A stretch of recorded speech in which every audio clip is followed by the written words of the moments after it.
Adab murid terhadap guru syaikh dalam ilmu tasawuf. Dalam dunia tasawuf, hubungan antara murid dan guru syaikh atau mursyid bukan sekadar hubungan antara pelajar dan pengajar.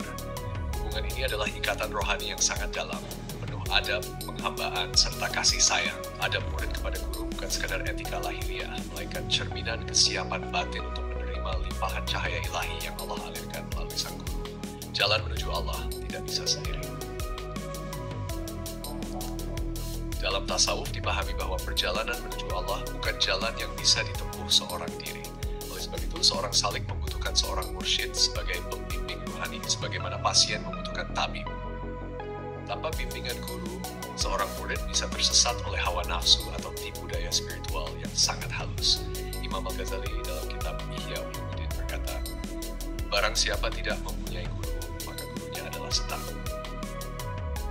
Ucapan ini menegaskan betapa pentingnya keberadaan seorang mursyid sejati dalam perjalanan jiwa menuju Allah. Adab, kunci menerima ilmu dan cahaya. Para ulama sufi mewajibkan adab kepada guru bukan sekadar karena penghormatan pribadi, melainkan karena adab adalah pintu untuk masuk dalam keberkahan dan pembukaan rahasia ilahi Futuhat. Dalam kitab Risalah Qusyairiyah, Imam Al-Qusyairi menulis, adab adalah awal jalan, pertengahan jalan, dan akhir jalan. Adab murid kepada syaikh mencakup 1. Tunduk dan taat. Murid tidak boleh membantah guru dalam urusan spiritual, meski secara akal terkadang terlihat ganjil, sebagaimana kisah Nabi Musa yang diuji dalam ketaatan dan kesabaran saat berguru kepada Nabi Khidir. Mursyid bagi salik adalah cermin kehendak ilahi. Menjaga lisan dan tatapan. Murid hendaknya menjaga pandangan dan lisan di hadapan guru. Tidak memandang guru dengan penuh selidik, tidak memotong pembicaraan, apalagi membantah. Bahkan menyebut nama guru pun harus dengan penuh hormat dan adab. 3. Tidak membandingkan guru. Dalam kitab Adab Al-Muridin, Syekh Abdul Wahab Asy-Syarani berkata, barang siapa membandingkan mursyidnya dengan orang lain, maka ia telah merobek hijab adab dan tidak akan sampai kepada hakikat. 4. Melayani dengan ikhlas. Murid sufi zaman dahulu sering melayani mursyidnya, menimba air, menyapu zawiyah, bahkan memasak untuk guru mereka.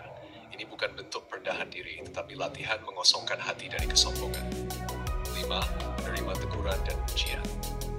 Syekh Ibn Athaillah dalam kitab Al-Hikam berkata, jika Allah menghendaki engkau sampai kepadanya, maka dia akan membuka pintu celaan manusia terhadapmu dan menutup pintu ujian.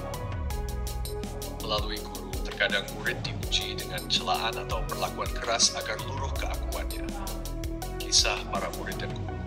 Imam Junaid Al-Baghdadi berkata, aku tidak berani berbicara tentang tasawuf sebelum guruku Sari As-Sakati mengizinkan. Beliau membimbingku dalam diam selama 20 tahun. Rabi'ah Al-Adawiyah, seorang sufi perempuan terkenal, meski dikenal memiliki banyak karamah, tetap rendah hati dan selalu menghormati guru serta sesama muridnya. Adab, jalan marifat. Dalam dunia sufi, adab bukanlah sekadar sopan santun lahiriah, melainkan makam ruhani yang harus dijaga. Seseorang yang menjaga adab terhadap mursyidnya, insya Allah akan dijaga Allah dalam perjalanannya menujunya. Adab adalah membuka pintu marifat.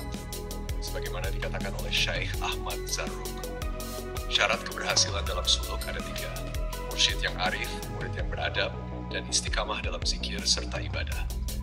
Dengan adab yang benar, ilmu akan masuk ke dalam hati meski terkadang belum masuk akal.